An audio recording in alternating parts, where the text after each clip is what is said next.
Good morning, good afternoon, good evening, and welcome to Apex Racing TV's coverage of the iRacing IMSA Sportscar Championship here at Homestead Road Course.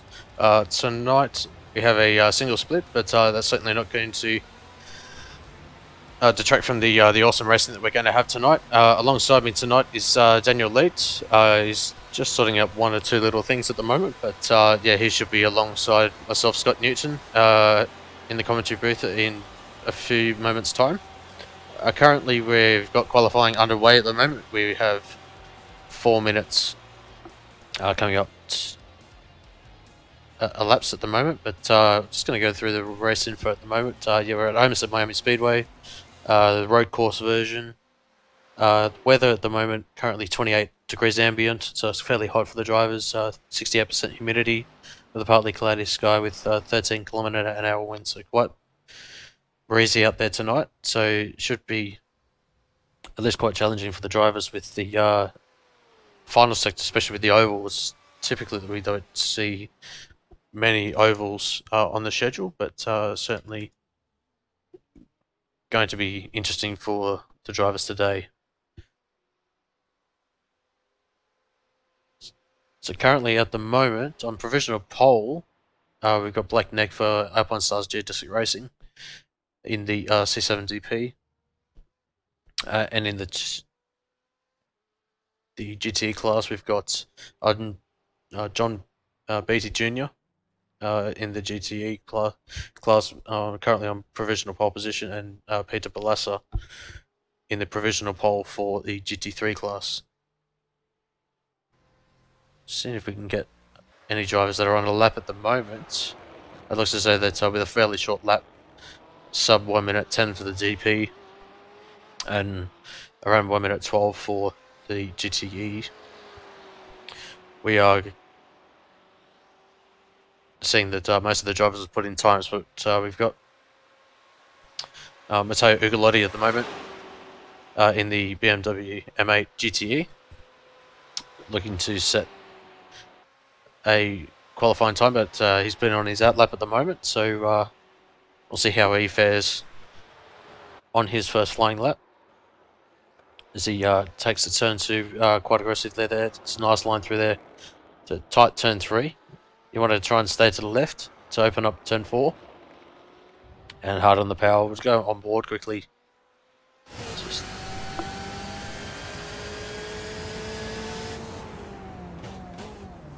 So you've got a tight turn 5 and 6 complex, so that's where it opens up.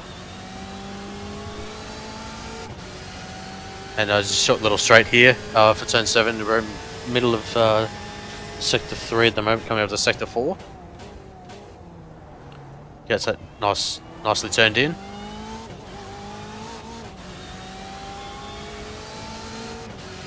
And he hugs it to the left hand side here. See what his qualifying time is once he goes around the banking oval that is normally found on the NASCAR truck, B class car, and the A class and PK Pro series. So he comes across the line now. See what his time is. And he shoots up to the pole position with 1 minute 11.7, so an awesome time there from Matteo Ugolotti. We'll see whether he can improve. He's got about 55 seconds left of qualifying, so he might actually be able to get this lap in, but certainly an awesome pole lap from Matteo Ugolotti. I got Malik Doi in the C7DP. It looks as though he's just turning laps at the moment for the race stint. He's currently sitting second in the DP class. He's actually just practicing pit stop, but certainly going to be an interesting pit lane entry as well, because you actually have to enter off of the entry to the oval turn 3. So we've got Levi Poland about to set a lap time. This is actually his first lap of qualifying, so with only 5 seconds left to go, I actually don't think he will be able to set a qualifying time. So yeah, just as the server changes over to the race server, we'll bring you the qualifying results. So on the pole position, overall Blake Neck for Alpine Stars Racing, Geodesic Racing with a 1 minute 9.212. Alongside him was Malik Doy. Adam Shaw rounds out the field in the Daytona prototypes. In the GTE, Matteo Ugolotti for Apex Racing Team and Evolution Racing Team sits on the GTE pole. John Beatty Jr. in the 5th place. Vlad Chimichev in 3rd. Valentin Play. Joachim Jungren. Michael Spithill. Sebastian Murray Westberg. Cameron Stubber, he had a good race last week at Watkins Glen. Paul Schumann sits in 12th overall. Peter Coulson, David Lassant in 14th. Sean Canavan and Levi Poland ran out the field in the GTEs. And in GT3, the pole position goes to Peter Balassa. Sean Bowling in 18th. Kai Jacobson in 19th. And rounding out the field is Kurt Johnson.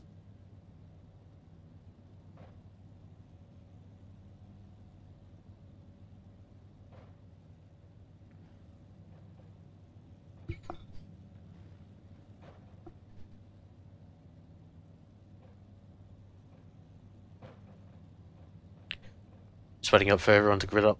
We've got a few guys still sitting in the pit lane. Just actually waiting for Kimichev and Shaw to take to the field. It's a relatively long pace lap, the full lap, but with a 1 minute 10 lap time expected for the for the GP in terms of race pace. Shouldn't be too long for the formation lap to be completed. But yeah, Black Neck's been pretty dominant in the DP class, winning at Sebring and in round 2 at Watkins Glen. Pretty much a faultless performance from him. He had a great race at Watkins Glen last week, where there was a huge battle between the GTEs. That was pretty much providing all of the action throughout the race at Watkins, and looks to say that even though the field is dominated by GTEs, there's certainly some action to be had all the way through the field today. With the expected sort of pit lane time or pit lane window, we're looking at probably I would say lap 10 or 11 all the way through to about lap 25, 26. So it's actually quite a wide window for Homestead today. So it's certainly interesting to see how the drivers play their strategy, whether they get stuck behind slower cars ahead or whether they're actually able to pull away.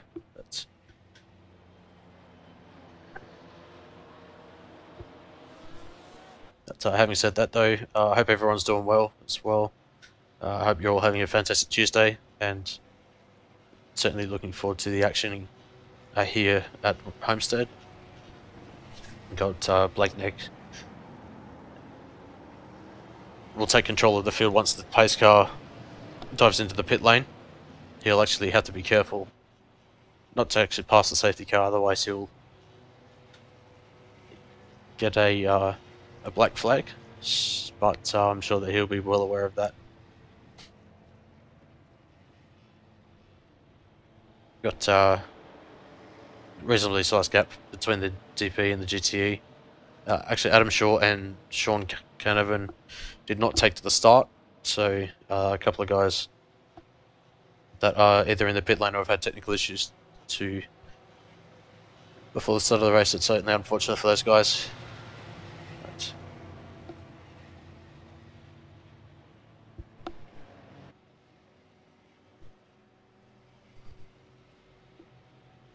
yeah, quite soon the pace car will be in. We'll be getting ready for 45 minutes worth of action as the pace car dives in, and Black Neck's away, so he gets an awesome start and pretty much pulls away from Malik Doy. Going to the GTEs, getting a decent start there for Ugolotti, pretty much going too wide through there into turn 1 and through turn 2 as well, so they're all sorting themselves out right nicely as well. No contact to be seen, which has been good. between the drivers, and in GT3, even though it's a little small field, but yeah, they've managed to sort themselves out. So great start for everyone. Looking at the battle for second place, was Kimichev sort of half loses it, but that allows John Beattie Jr. to close all the way up the back of the Porsche 911 RSR, and having to go defensive into turn 7, taking that tight line there, trying to get a good exit out of there, which will lead them onto the banking for the first time. The Ferrari's certainly quicker in a straight line, I felt, but through the middle section it's going to be proven quite difficult for the Ferrari to get past. But yeah, just Ferrari lining himself up now to trying to go around the outside. But I think the Porsche are having the line into turn 1 and into turn 2. Or as we see one of the Porsches going off, who is that? That's Valentin Play running a little bit wide there and falling down to 11th and all the way down the timing screen at the moment. I'd say, yeah, great battle there for P2 and GTE. Urgulot is just streaked away at the moment. You see that Valentin's just rejoined in 11th place as well. For those that are in the chat as well, live timing is available in the YouTube description. This will only work during the live broadcast, but live timing is available to everyone that is tuned into the live stream as well. But Peter Coulson, I was trying to avoid the spinning Porsche, but yeah, managed to get through that. But was that Levi Poland being the unfortunate victim of that contact there? The little group there that was involved. He was fallen down to 16th place overall. Having said that, the battle for P2 at the moment still very, very fierce, as John Beattie Jr. runs wide, and that will give the 3rd place in GTE to Joachim Jungren. So great opportunistic move there from the Team Busch Racing driver to move up into 3rd place in GTE. He'll certainly be looking to put pressure on the 911 ahead. Certainly been looking at the mistakes that Kimichev has been making, and he'll be looking to capitalize on those. We'll see if I can see what the top speed is for Jungren. So it's hitting 255. I see that he's got about a 4 or 5 km/h advantage over the Porsche, but yeah, he just can't do anything with it at the moment, just due to the fact that the Porsche is able to take the natural racing line. And it's great defensive driving there from Kimichev. He'll be certainly the cork in the bottle if the BMW and the Ferrari are able to get past. Just looking a bit further back, Cameron Stubber, he had a great race last week at Watkins Glen, trying to get past Sebastian Murray Westberg.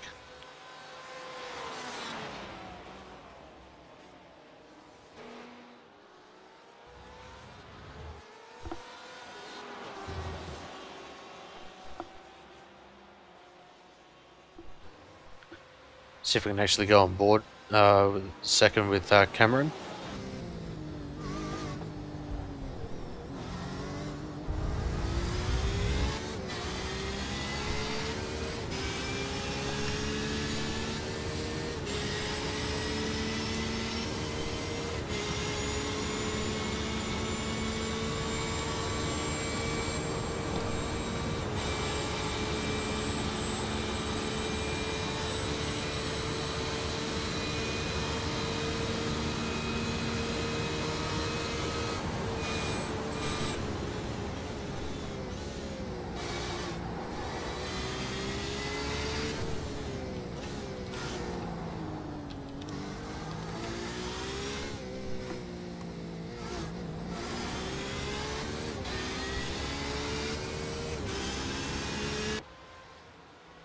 Yeah, so just like welcome in Daniel Late. Welcome Dan. Just sort of had just sorted out all these technical issues, but yeah, great to have you here. And yeah, it's the action tonight's certainly been fierce, but yeah, good to have you on board. Yeah, some good participation from all the guys there. There's some great racing so far. Those BMWs are looking quite strong, as well as the Porsches. So I think we're in for a really good showing in the GTL MCAT. Yeah, absolutely. Just looking further up the front at the moment, Jungren all over the back of the Porsche 911 RSR of Kimichev, but yeah, just can't do anything about it. Also, BD Jr. Hot on the tail there as well. This battle's been pretty much going all the way through since lap number 1. Yeah, it looks like that Porsche in the lead, just moving a little bit in towards the kink as they shoot their way up into the hairpin there. So something for the guys behind just to be aware of, maybe try and use that little bit of an advantage to jinx through and get that pass done on.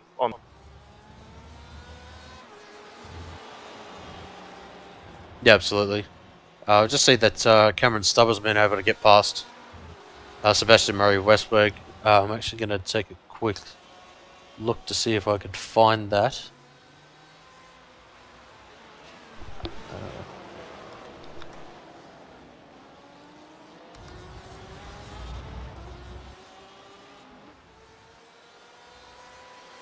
Must have been a little bit further back actually, so yeah, apologies that we missed that, but yeah, certainly great for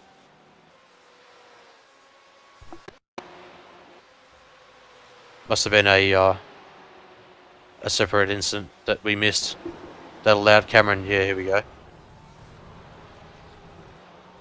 Yeah, so just run wide. That might have been him able to catch up. So yeah. Oh, here we go. Yeah, I managed to find it. So here we go. So around the banking for the final corner. Gets an awesome run. And he managed to get up the inside and yeah, going too wide there. Sebastian backs out and yeah, great move there from Cameron to capitalise on that draft there that he was able to pull through. So Cameron all the way up into 6th place in GTE and 8th overall.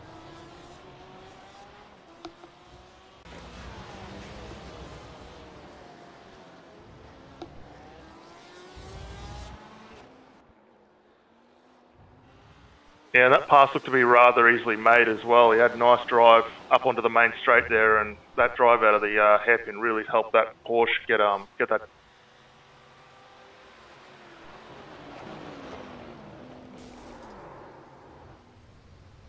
I just see a little contact. I'm not sure whether you're having little noise gate issues, Dan, but yeah, Peter Colson and who was that? Was it Peter Balassa in the GT3? They had a little contact coming out of the hairpin.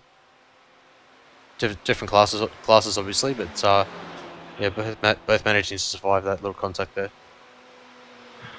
Yeah, it's some of the guys, especially in the GTLM cars, are going to have to watch out for.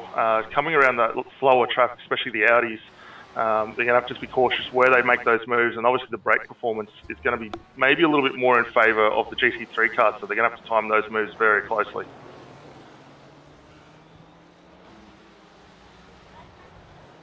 Yeah, absolutely. I'd say that the field's actually spread out pretty nicely. Just looking further up to the overall leaders, Blake Neck in the Daytona prototype has got a 8-second lead over Malik Doi at the moment in the 2nd place Daytona prototype. Yeah, and we've seen that recently, especially in the last few races. Blake's been pretty much the star in that car so far. Hasn't really been headed, especially from the opening rounds in Sebring.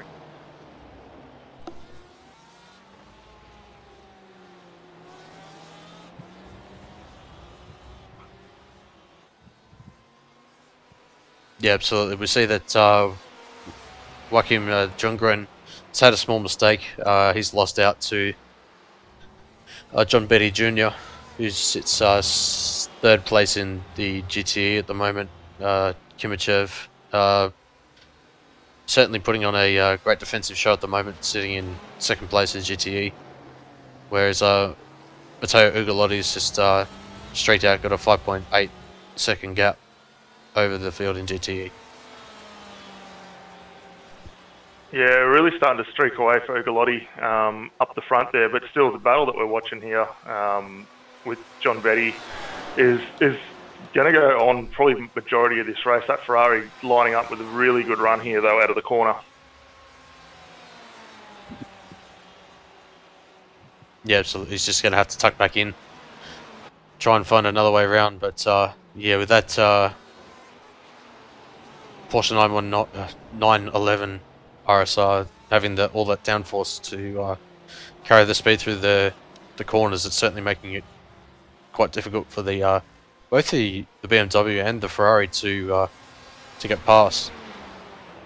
Yeah, absolutely. I think the guys are going to have to start looking at alternate places of opportunity for the pass. Obviously, the way the Porsche is heading in through the kink into turn one there, probably going to block that option. And even now you see him on the onboard hanging a little bit over, not really inviting the guys up the inside to make that pass. And we'll just watch here as he gets out of this corner.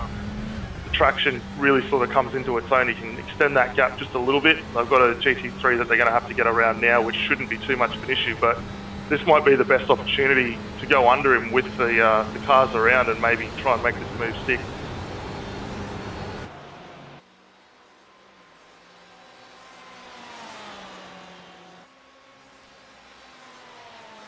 I thought for a second he might, Beatty Jr. might throw a bit of a dummy, but as the 911 runs wide, and that'll create a huge opportunity for the Ferrari to go up the inside, and Beatty Jr. manages to capitalise on that. It's a great move from Beatty Jr.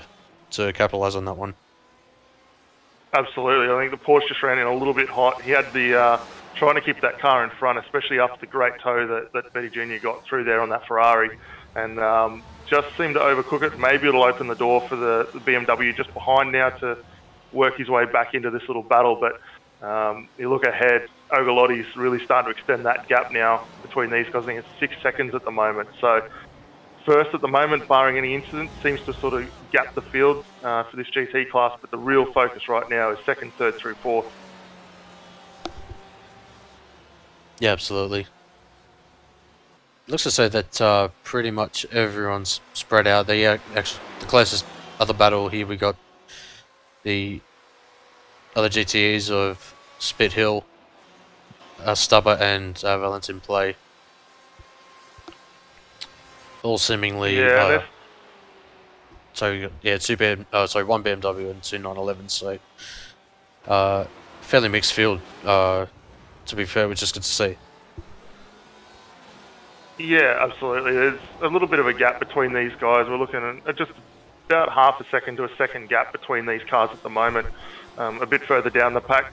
Surprising to see those Porsches not being able just to move up a little bit closer on the back of the BMW with that rear wheel traction out of the corner advantage that they do share. But great driving there from Spittle just to maintain that gap in that double RTV car.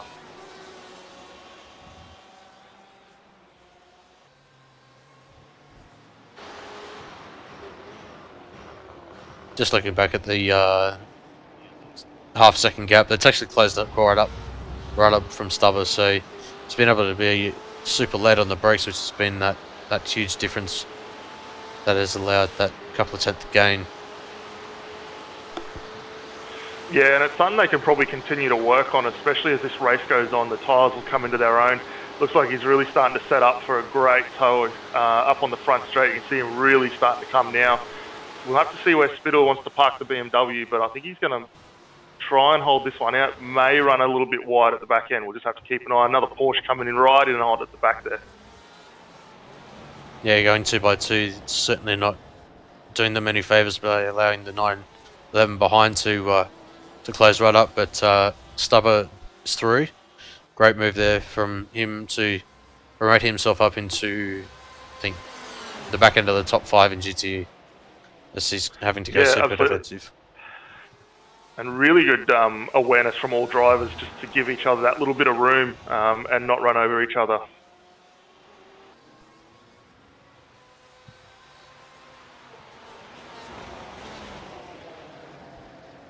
So Speedhill having to go super late on the brakes. He was actually trying to go around the outside again to try and regain that position back into the top 5, but yeah, we'll see whether the BMW can come back.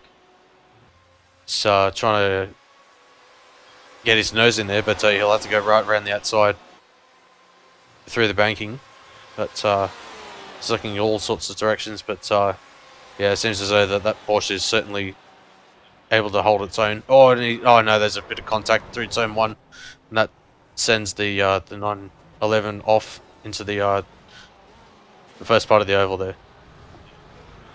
Yeah, it'd be interesting to see whether we get a redress there from Spittle. I don't think he did that intentionally. He came in with a lot of gusto into that kink there. Just caught the rear end, as you saw the 911 go right off wide. It looks like he's backing up a bit to try and allow that Porsche to come back through, which would be, you know, the smart move there to avoid any protests later on after the race. But he's also got another car behind him now, which he's going to have to keep an eye on as well. Yeah, I'll see if I can get a replay of that one. Just on the chopper cam here. So coming through turn 1, you definitely don't want to go too wide, as was evidenced, and yeah, just looks to say that the BMW took a bit of a tight line in the into the turn 1, and unfortunately the 911 was there, and the unfortunate contact was made. So a bit of a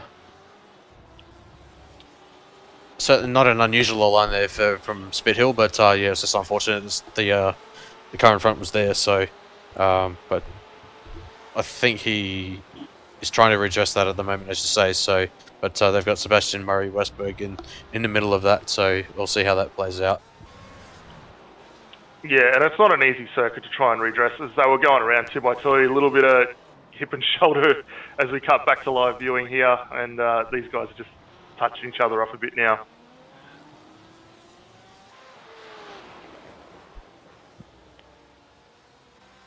So going back up to the back end of the podium for the GTE field, Kimichev and Jungren.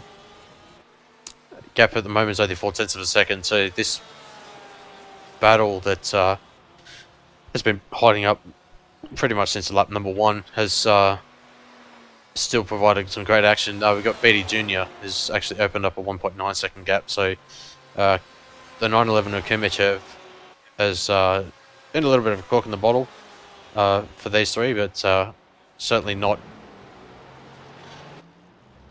slow by any means. Just that pace of the Ferrari and the BMW's certainly been able to put pressure on him through that whole part of the race.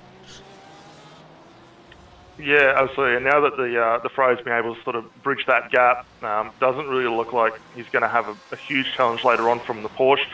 The BMWs, though, probably a little bit of a surprise one, that they're struggling to bridge that gap and then push through. So we'll have to see as the race sort of unfolds where he can get these moves. The coming up onto the back of the GT3 cars as they are now will certainly create advantages and opportunities where he can do it. As we see the Porsche just locking up and get a little sideways on entry into the turn there, but BMW guys not quite able to capitalise on that just yet.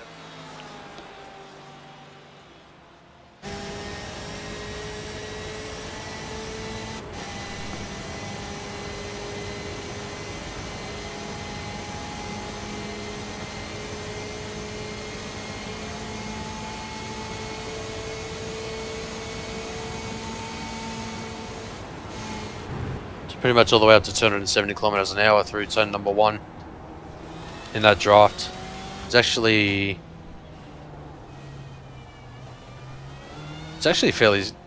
fairly a similar top speed for the Porsche as well. So I'm not sure whether that Porsche ahead of Kimichev is actually trimmed out quite a lot. So yeah, I suppose that he's trying to balance it for the oval as well, so to prevent the overtaking into turn 1. But might be compromising himself through the middle. Yeah, definitely. I'm sure a lot of the cars for this race, as much as the top speed is a big thing you want to chase around here as you get up and around the ovals. You've also got this infield section which is is pretty challenging in its own right. It's rather technical compared to what we've seen at Daytona in races gone by, but the car's very evenly matched on the top speed, as you're saying, up around that 270 mark. So you're going to have to be right up on the back end of these cars in order to get the job done and then make it nice and early up the inside there.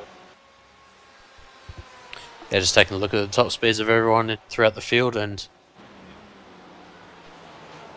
the Daytona prototypes, as you should expect, up and towards 285 to 290. So they've got quite a lot of extra horsepower that they can utilise, but also they're quite a lot lighter as well compared to the GTE and GT3. As we see, Murray Westberg as well. He's the first to blink in GTEs. Yeah, so first of the stoppers in now. One car I did note in the GT category was bowling, a 287 kilometre an hour top speed as well. So that's flying in the GT car. And that's what 10K's up on what we're seeing in the GTLMs at the moment. But now that we've got some action starting off with the first of the pit stoppers, it'll be interesting to see where the rest of the guys want to start signing in and make those changes as we're coming up on near enough to halfway through the race now. Yeah, absolutely. Give you a bit of a rundown of the class leaders at this time. I got Blake Nick for Alpine Stars DSX Racing in the overall leaders position. Malik Doy in second. Matteo Ugolotti, the leader in GTE, currently third overall. John Beatty Jr. in fourth, who actually dives into the pits. Actually, he's see what just happened here. He's run off the track. See whether there was any other cars involved, or whether it was just himself losing in the back end. He's coming to turn one, or he's just run a little bit too deep, and yeah, he's just run wide. So fortunately for himself, there was no other cars involved. But yeah, that's certainly a gap that or a mistake that cost him quite dearly. That he's fallen back into fourth in GTE. Yeah, absolutely. That undoes a lot of the hard work that he'd done.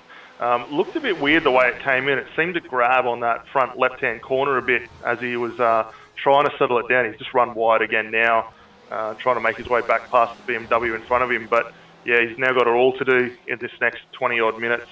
And be interesting to see whether he can get back up on that group that he was with earlier. And if he can, how does he go getting past and trying to reassert himself a bit quicker up? Yeah, absolutely.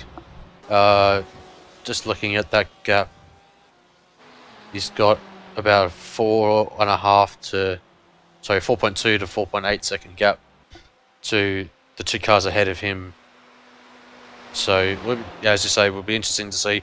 We've got 21 minutes to go plus one lap. So,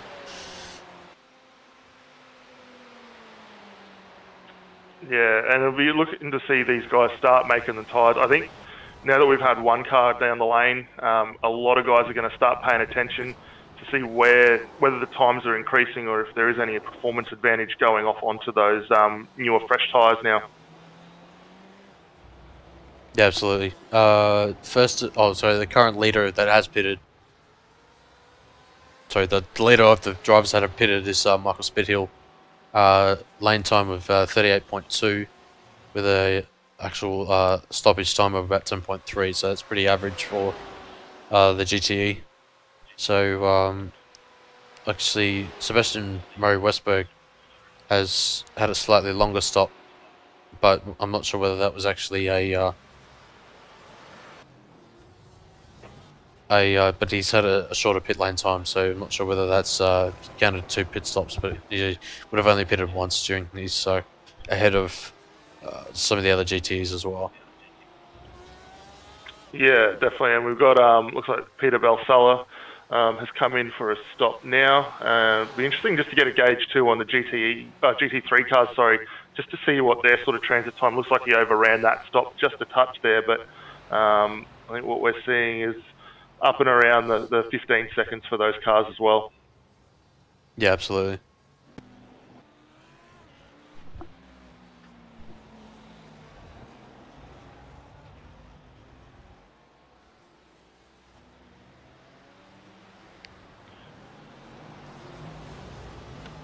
Just having a look at Kurt Johnson at the moment, just to see whether he will be coming through the pit lane this time.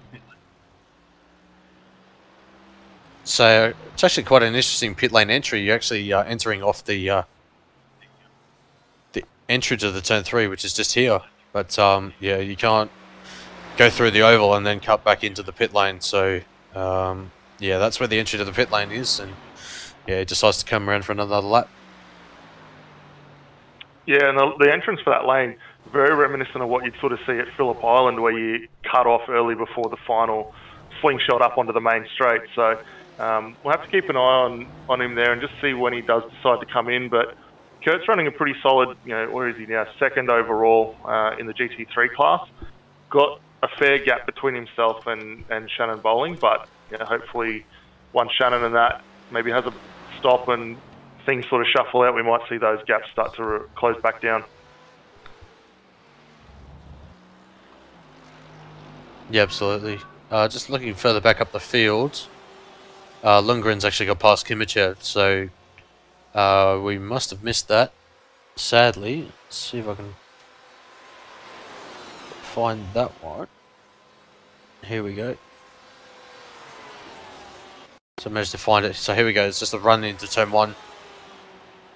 And yeah, Kimichev's just given that one up. So sensible driving there, trying to go too wide into turn 1. And yeah, Jongren is up into second place in GTE. And he's opened up actually a 6/10 gap. So yeah, great driving from him. Yeah, and all in all, that was a bit of a lazy or easy pass. Really, we didn't see the fight that we had seen previously going into turn 1 though. So good opportunity, good move, and these guys will settle themselves down now, and maybe might see a little bit of fuel saving start to come in now that they've reversed positions as well.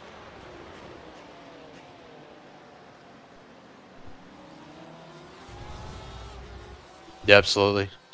See that the leader in GT3 is pitting, so we'll just have a quick look to see what his pit box time, and see that Malik Doy as well is taken to the pit lane as well in the DP class. Yeah, and Kurt Johnson, who we were looking at before, also in pits now. He's at 40 seconds stationary, so quite a long stop for him. Looks like Blake Neck's also come down for his stop, so just for anyone out there interested in what the DP cars take for a stop, there's about 11 seconds stationary, so very quick for what they can do. Yeah, absolutely. So the leader in GT3 at the moment regains the lead. He's got 32-second gap to the next GT3, so barring any mistakes, I would think that Bowling has pretty much got that one sealed and delivered. But certainly don't want to put the commentators first on him up 7 positions from the start. No, we don't want to. But even looking at sort of the time and how they've run, especially through the pit lane, there was only about 3/4 of a second between the two in their pit stops. But yeah, as you say, Shannon up 7 spots, which is a great start to the race so far, and he'll just want to maintain that and bring it home. Back on screen now, we've got another good battle starting to come up with Jockram and who have we got behind him? That Porsche again, and they're going to go hell for leather again back up into turn 1. Yeah, Kimmich have not been able to get the inside line, and they'll just have to fall back in. Coming up to lap number 25 at the moment, so it's pretty much getting up to the end of the fuel window. I'd say they'll be in within the next 2 or 3 laps. Yeah, definitely. I don't think we'll see him out much longer than that. Looking at the guys in GTLM who haven't pitted so far, we've got 6 cars so far. So basically everyone from the current leader, Matteo, all the way through to Michael Spittle haven't pitted yet. So those guys should be coming down the lane anytime soon. So that's Kibichev's just run a little bit wide. That'll open up the gap a little bit. It's opened up to about 3/4 of a second, so that little mistake from Kimichev. Actually surprised he didn't come down the pit lane through that, but Yeah, that's certainly going to hurt him coming up to his in lap.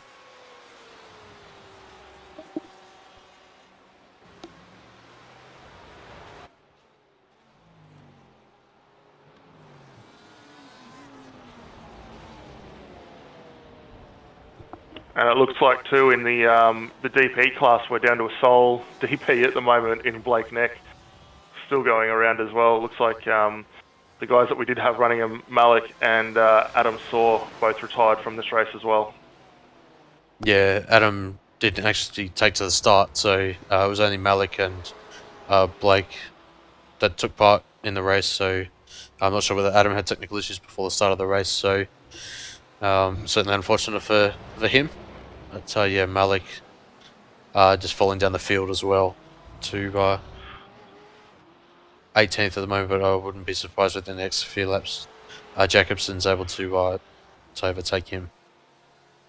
Yeah, it looks like Mateo's just jumped into the pit lane as well, and I did see a couple of corners ago. It looked like Vlad in the Porsche also ran a bit wide, which allowed John Petty to get through as well. So another change of position there, and these guys still running a little bit longer into their fuel window.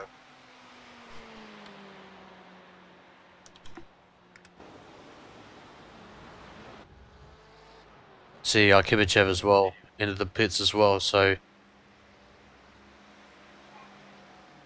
that'll be interesting to see. Ugolotti had a 10.25 second stop, so very, very fast down the pit lane. He's probably one of, if not the fastest down the pit lane.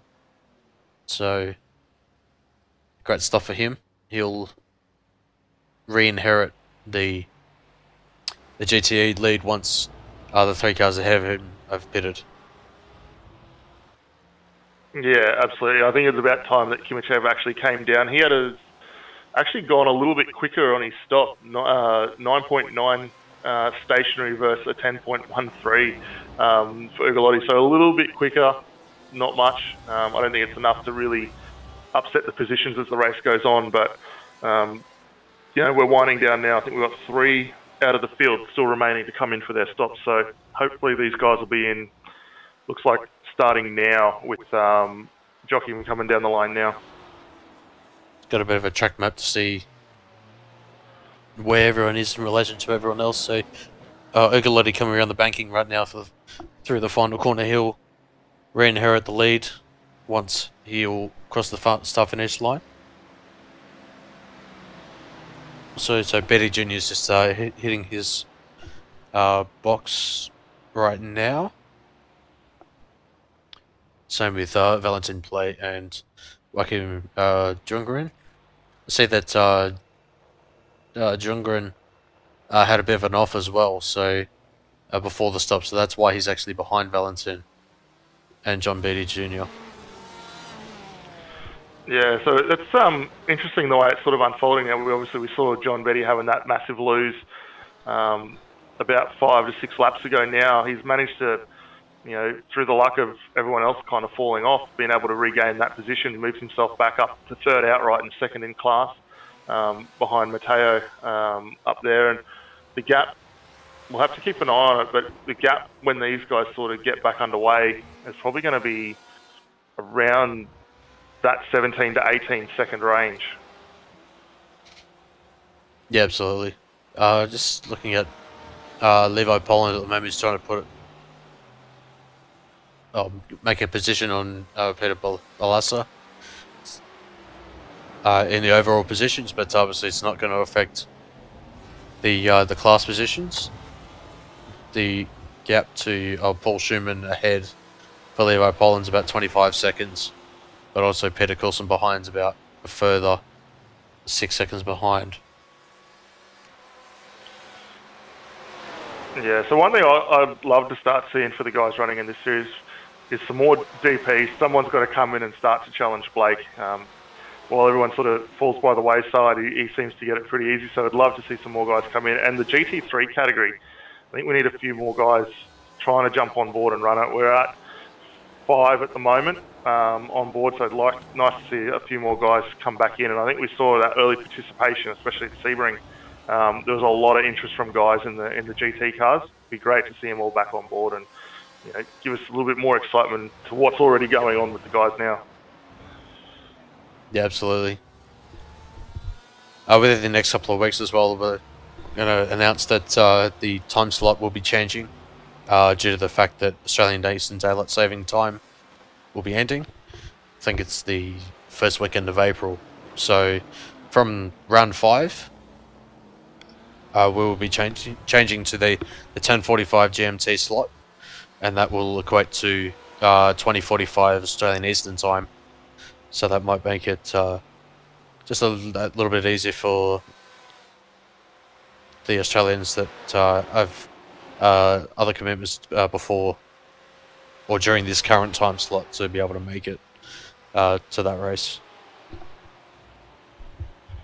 Yeah, definitely, and that's one of the hard things, especially with as big as Australia is and all the guys in different states. Yourself, WA, me, Queensland, trying to line it all up does make it a bit harder. But if they can, having that little bit of a time gap, sort of slow back down and compress, will make it more feasible for a lot more guys to enter, and hopefully, we see a lot more participation come as a result of that. Yeah, absolutely. Just going to quickly go on board with Blake Neck just to take you around. A lap is actually coming up to start, so perfect timing, actually. So yeah, here's a lap around Homestead road course in the Daytona prototype of Blake Neck.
Yeah, doing the sensible thing to back out of the turn 1 potential incident of trying to actually find out who that is in front of him. That's actually Matteo Ugolotti. So both class leaders, and yeah, Blake Neck just putting a lap on the GTA leader. Yeah, it was a smart move by Blake, though. He didn't really need to force the issue. He's up. It's pretty much a sealed, done and delivered race for him at this point in time, so don't need to make any silly mistakes. Ugolotti, obviously, as well, got his own race to run, so those two playing pretty smartly. But one thing we did note on the onboard lap there with Blake, he did have that little bit of a lose coming up to the infield hairpin there. So yeah, even with having that bit of a slide and correction, we still managed to get back up onto Ugolotti as they went across the start-finish line, and just goes to show just how quick those DPs are around the circuit. Yeah, absolutely. Average lap time delta is probably about 1.7 to 1.8 seconds per lap. So, yeah, certainly within the 33 laps that Blake has completed, showing the great pace that the DP has.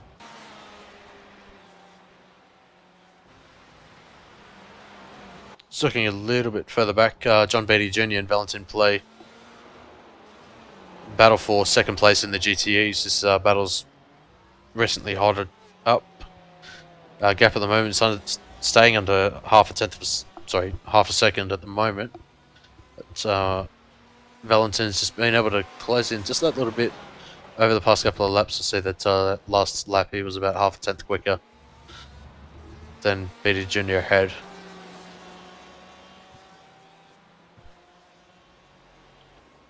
Yeah, it's a great fight for these two just to finish out the back end of this race here. So it'll be interesting to see now where Valentine does look to make the opportunities past John there.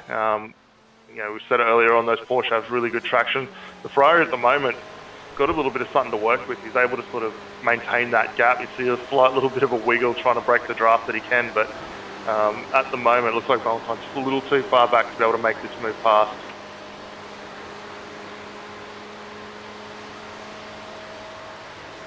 Yeah, the Ferrari going quite defensive there, and the Porsche trying to hang it around the outside, and well, we're getting very, very close, and the two are giving the utmost respect to each other and living to fight another day. That's yeah, great defensive driving there from BD Jr. there to hold on to the second place. Yeah, absolutely. I mean, you're a bit of a brave man to try the pass on the outside, especially through that section. It is quite quick, and for both of them to be able to get around as comfortably as they did, given how close in proximity they were, was great to see. See the battle for 8th and 9th overall between Cameron Stubber and Murray Westberg. This battle's been going pretty much ever since about the middle part of the race. That Stubber has had a few little issues trying to get past, but yeah, don't know whether there was actually a little bit of contact earlier on in the race, but yeah, these two guys are still going hard at it, trying to battle over the 8th and 9th overall. Yeah, and it's good to see the guys not just, you know, rolling over and giving it up this close to the end. Stubble doing a really good job. Got the lights on, trying to, you know, intimidate him a bit and do whatever he can to get past. They just come through some Audi GT3 traffic there, just nicely steps to the side, but he's got to do everything now. He's really good up into that mid corner, loses a little bit of drive off the corner, so maybe just needs to look at altering that line, maybe square it up a little bit more off the corner and try and get that good drive to set himself up down the straight. But at the moment, you know, take nothing away from Murray Westberg doing an awesome job in that BMW and just really solid consistency holding that line. Yeah, the overall times as we look now, the gap's extended to just on a second. Prior to the start of the lap, it was down at 0.3 of a second. So that consistency really starting to work well for him. Yeah, absolutely. We just see that most of the drivers got their headlights on now. I think I'm not sure exactly what the IMSA time is, but yeah, certainly getting a little bit darker with that ever closing in dusk conditions. Yeah, absolutely. As the race goes on, I think looking at the times at the moment, we're about or in game nearly 20 to 7. So it's about the right time for the lights to be coming on. Start getting a little bit darker as we just finalise this race out. We're about 2.5 minutes or 3 laps probably from the end of the race being done. We just saw in the background there Blake Neck starting to close up onto these two cars as well. So a couple more to fall, another lap down, but yeah, it's still putting on some very good racing as well. Actually, yeah, just having a quick look at Blake Neck at the moment, so he'll be crossing the line roughly with about a minute to go. So I'm pretty certain that this will be the final lap for Blake Neck, as he just puts a lap on the 911.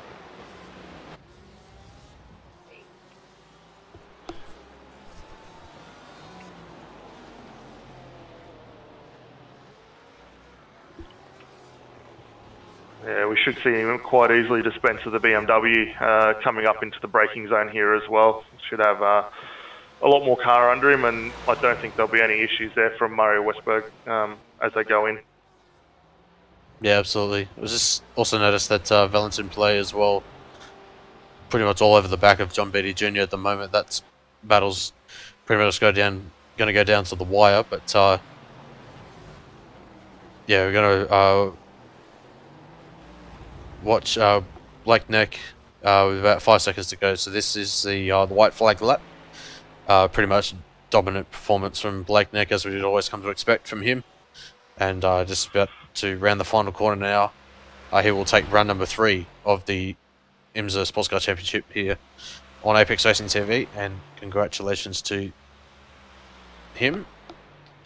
Matteo Ugolotti will have to update his driver details But yeah, he will take the GTE win, and congratulations to him. To see the battle for the second podium position, but it looks as though that John Beatty Jr. will be able to hold on to that second place over Valentin Play as well. And also I see that the driver of Sean Bowling has been able to take the win in the GT3, so congratulations to him. Yeah, definitely, and it was great performance all around from all the guys out there. Obviously, goes without saying, you put Blake into whatever car he can, and he's very quick and consistent in. So congratulations to Blake on the win there. Ugolotti did a phenomenal job to take the class win for GTLM. Betty and Pila still went down to the wire, so fantastic drive from those guys to give us a really close podium finish in the GT category. And as you said, for Boland to be able to take out that round win in the GT3 cars as well. Did it reasonably easy in the end. We had a few guys that sort of fell by the wayside, but good to see a good win there.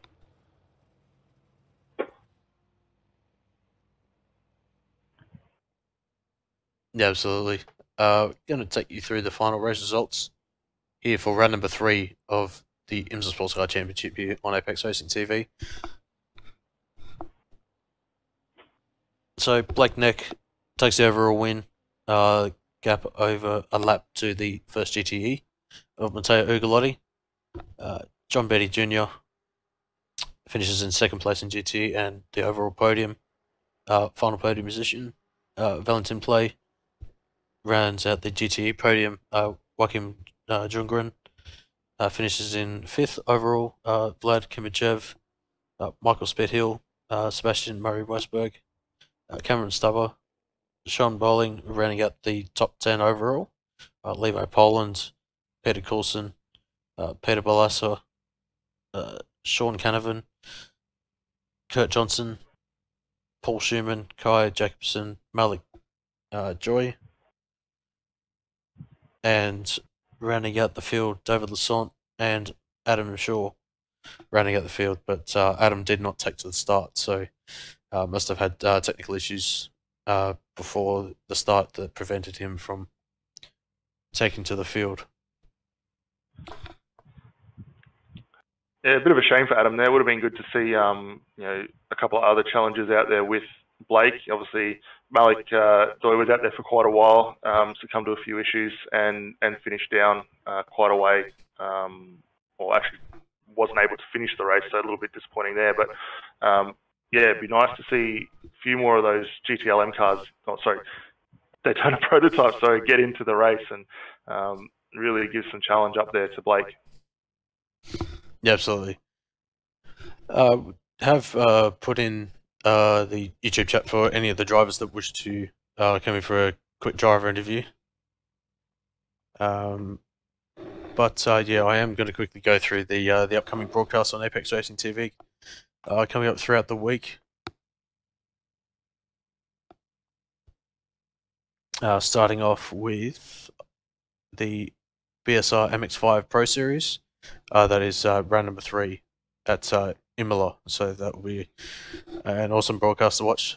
BSR, obviously known for the BSR TC Pro Series in the Kias, so certainly going to be putting on some great action tonight. That will start at 2015 GMT. World F3 Championship for round number 8 at Suzuka. That will be tomorrow at 2015 GMT. On the Thursday, Dynamics Sim Racers World GT Series also at Suzuka for round number 11. That will be on the Thursday at 20 GMT. The BSR MX5, actually, yeah, so yeah, the MX5 Monday Cup, that will be at Brands Hatch Indy. That will be on the 1st of April at 2015 GMT. And the Brickmatech Sportscar Championship for round number 8 at Barber Motorsports Park. That will be at 1:15 AM GMT. So keep your eyes out for that. And then the then we'll be back for the IMSA Sportscar Championship here on Apex Racing TV. That will be at Monza. So that'll be a high slipstream track. Certainly provide great and awesome action for the next round of the championship. Yeah, absolutely. Monza's always a bit of a crowd favourite for anyone. Doesn't matter what car or series you drive, everyone loves going that circuit. Will be very interesting to see. Obviously Blake will no doubt be back trying to add more points onto his tally. It'd be great to have some really competitive GT3 racing and GTLM racing, which no doubt we're going to get, as that track always delivers some very up close and personal racing scenarios. So really looking forward to that. And the other thing, as you alluded to earlier, for the guys, that'll be sort of the last race in the daylight savings time zone as well.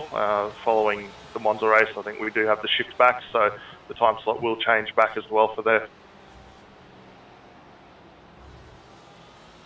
Yeah, absolutely. So yeah, catch us next week at 8:45 GMT, 16:45 Australian Western Standard Time, 18:45 Eastern Standard Time, and 19:45 Australian Eastern Daylight Time for round number 4 of the IMSA Sportscar Championship here at Monza.